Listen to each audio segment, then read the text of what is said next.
Some big technology stories making news this week. We learned China might try to do what many parents can't: stop children from playing video games. The country's state news agency says the games are a health risk. Also, Twitter bans Alex Jones for life, and that announcement comes just a day after Twitter and Facebook executives testified before Congress. Google was represented by an empty chair. So joining us to discuss these stories are Sarah Stockdale and Michael Bancroft. Now, Sarah is the founder and CEO of Valkyrie, and Michael is the co-host of The Feed on Sirius XM. So let's begin with that hearing on Capitol Hill. We were talking about how dense really some of that material was, but the U.S. Senate hearing focused a lot on the social media companies and to protect their platforms from foreign attacks. So how likely do we think that regulation is actually going to come? Let's start with you, Michael.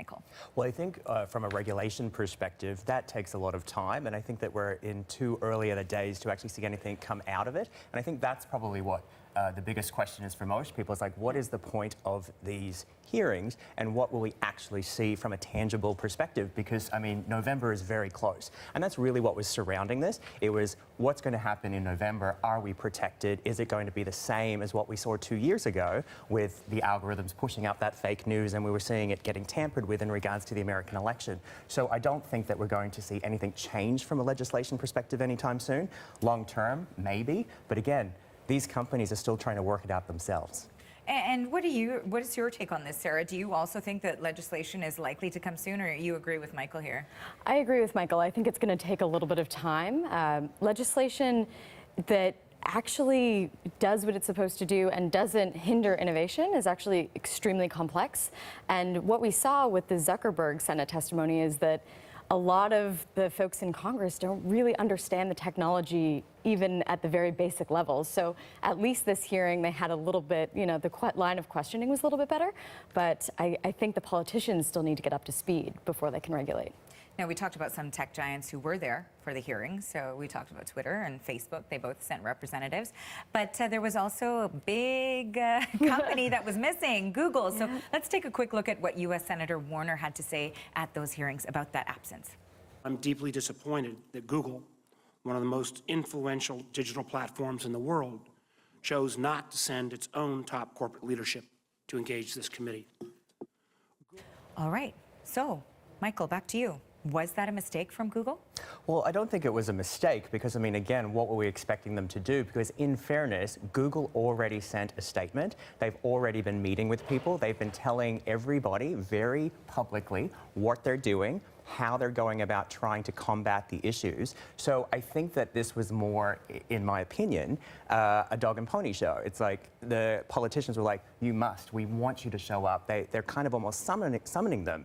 And again, like Google's lawyer had stated what we're doing, I'm available, I'm meeting with people. And that also, they're sending the person that could actually answer the questions as best as possible from a technical perspective, from a law perspective. So again, I think that there's a lot of noise around it, and we're missing the fundamental issue. I mean, there's 2.5 quintillion bytes of data created every single day. These are three of the largest giants in the world in technology, and in 2 years they've come a very long way. We're expecting them to work this out overnight. Right, but I do want to sort of challenge you on that point, and maybe I'll go to you, Sarah, on your take here. Even if it is so that they sent a statement, that this is going to take some time to work through, wouldn't it be prudent for the company to at least show their face in this sort of a very public demonstration that they're trying to be open and honest? That is a question a lot of critics have.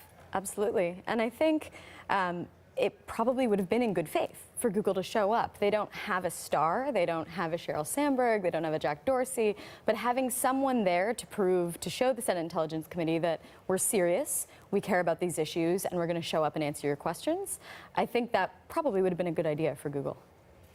And do you want a final point on that too? Well, I just think that, again, everybody gives, I mean, when you're a tech giant, they started off as agile, nimble, innovative companies, and now they are these large behemoths globally. No matter what they do, they're damned if they do and they're damned if they don't. It is a free service. Like, you know, the expectations, I think people need to step back a little and really, like, what is the expectations? Because governments haven't worked it out themselves either yet. So it's very easy to suddenly be like, you should be doing something.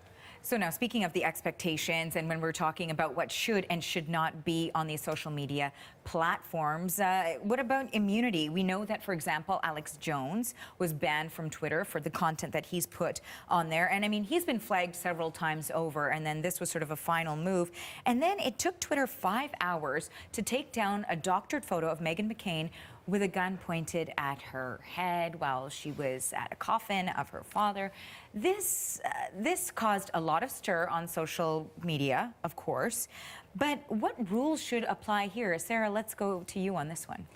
Absolutely. I think tech companies have done a pretty terrible job of regulating this kind of hateful content on their platforms. And we see this also with foreign actors serving ads and affecting elections.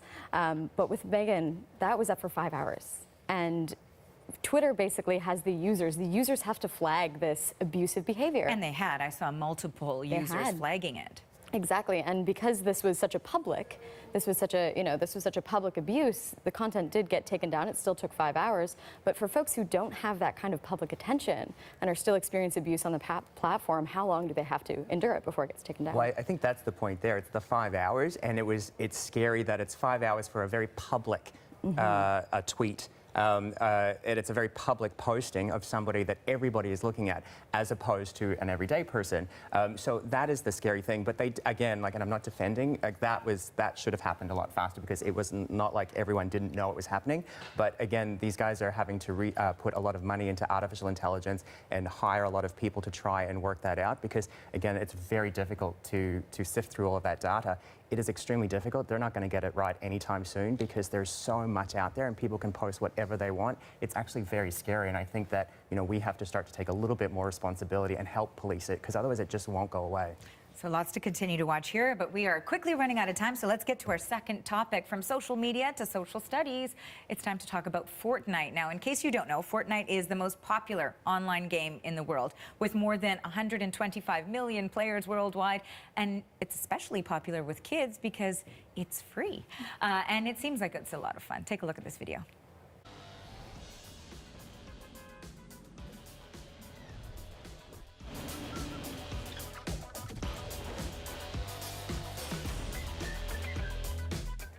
I mean, graphics these days are pretty impressive too, but even listening to some kids talk about it, as I've seen in a couple of TV stories that have been done, they seem like they're really enjoying it, engaging with others in their community as well. But is it getting too popular? Because we're seeing a lot of parents complaining that they can't get their children to stop playing it. So Sarah, let's go to you. What's the problem here? What can people do to curb that sort of behavior? I think that the interesting thing with Fortnite is you can play it on any device. So if you take away a phone, you can go to the laptop. If you take away a tablet, you can go back to the phone. Parents need to be aware that you're basically you can play this game anywhere at any time. But it is a really fun game, and it's not that violent. You get eliminated, you don't die, there's no blood, guts, and gore. So in terms of a game that kids are playing, it's not actually that bad content-wise. Anything that you play 10, 12 hours a day is going to have an impact. And we know that we're seeing parents sort of look for help. So Chinese regulators are vowing to restrict online gaming for children amid health concerns. Is that possible outside of China? Is it possible here in Canada, Michael? Well, this won't go down well with a lot of parents, but I actually see the positive and the benefit of using gamification for the learning process and from an education perspective. So I actually think this could be used as a positive, because if you think about it, you're doing all of the things that you need from an education perspective. They're engaged, they're sharing, they're playing with others, it's fun. So imagine now if we then get a retention from that. So I think that maybe if they think about it from that perspective, and then actually develop the game to maybe be more from an education perspective. I think, again, it's like, this is just a game, and it's like, if you responsibly teach your kids about screen time and using tech responsibly and not really dumping on the game straight away, I think that's probably better. All right, and fair enough. We don't want to just pick on one game, and it is extremely popular, and we are seeing a lot of parents sort of raise concerns here. But Sarah, final point to you here as we continue to run out of time, but the health risks. And we're not just talking about the education part of this, also the physical health concerns where people have access to these games. We are seeing an impact on the physical health of young people. So how much of a responsibility should fall on either these games or the technology or the parents on that front? Absolutely. I don't think the technology is going to do anything to curb this. Fortnite's making $300 million a month off of people playing this. They want people on the game. So this is going to unfortunately fall on parents. This is going to fall on household rules about screen time and making sure that kids are getting outside and getting vitamin D from the sun and not just spending all of their time in the basement on a game.